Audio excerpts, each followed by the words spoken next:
ओम शांति। आज का वरदान स्वार्थ, ईर्ष्या और चिड़चिड़ेपन से मुक्त रहने वाले क्रोध मुक्त भव। स्वार्थ, ईर्ष्या और चिड़चिड़ेपन से मुक्त रहने वाले क्रोध मुक्त भव। क्रोध मुक्त बनने का वरदान आज मिला। बाबा ने वरदान को एक्सप्लेन किया। कोई भी विचार भले दो, सेवा के लिए स्वयं को ऑफर करो।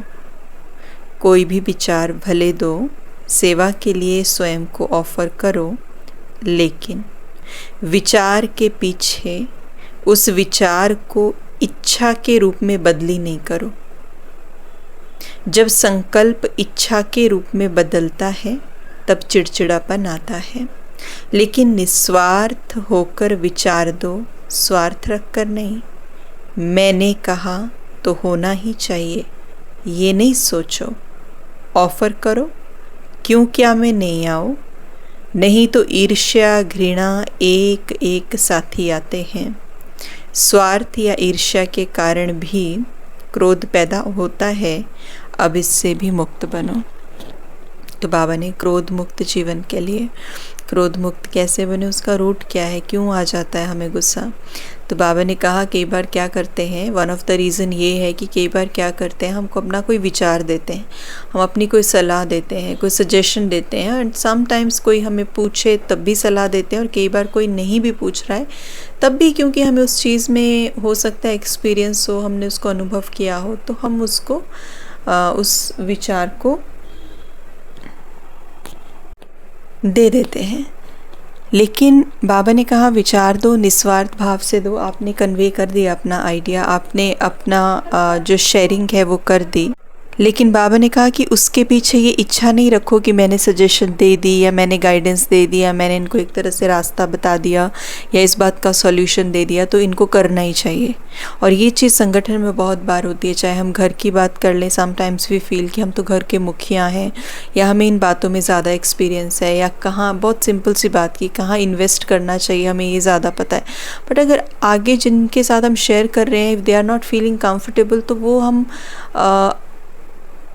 अपने आप को एक तरह से उनको फोर्स नहीं कर सकते हैं उस चीज़ को, या उनके लिए फिर नेगेटिव विचारधारा ना लेके आए कि हमने बोला इन्होंने माना तो है नहीं।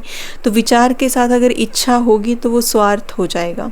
तो इसीलिए बाबा ने कहा कि विचार भले दो, चाहे संगठन है, सेवा केंद्र है, घर पर है, कहीं पे भी।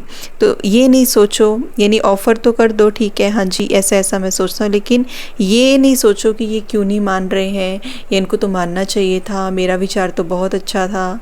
तो वो आइडिया के साथ भी जो एक अटैचमेंट है ना कि आई एम ऑलवेज राइट या I am right and they should acknowledge my point, वो भी नहीं होना चाहिए।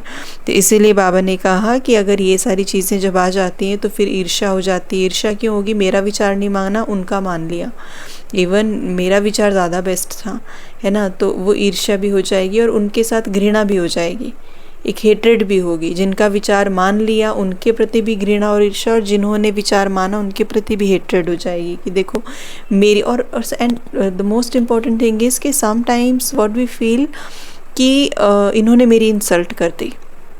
It's not about that. हमें लगता है कि इन्होंने मेरा विचार ना मान करके हमारी इंसल्ट किया, हमें नीचा दिखाया है, जबकि ऐसा कुछ नहीं है। वो यथाशक्ति अपनी कैपेसिटी के हिसाब से, अपनी बुद्धि के हिसाब से सोच समझ करके, परख करके वो अपना डिसीजन ले रहे हैं। It has nothing to do with अस।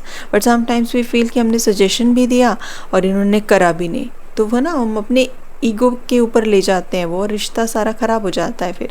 तो इसीलिए ये जो स्वार्थ वाला भाव है ना, बाबा ने कहा इससे बचना है हमें।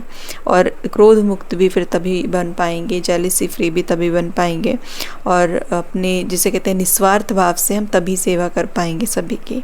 स्लोगन है शांति दूत बन सबको शांति देना, यही आपका ऑक्यूपेशन है।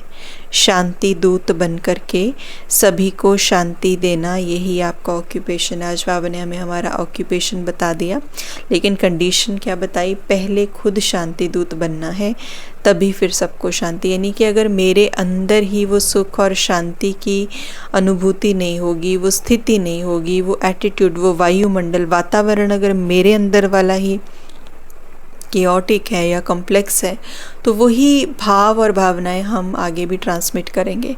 तो इसीलिए शांति दूत बनना है, यानी कि पहले अपने आप के अंदर सुधार, और वो फिर सुधार जो है वो डेफिनेटली आगे तो रिफ्लेक्ट होगा ही। हम जो कुछ भी करेंगे उस सब में उस एटीट्यूड की खुशबू आएगी।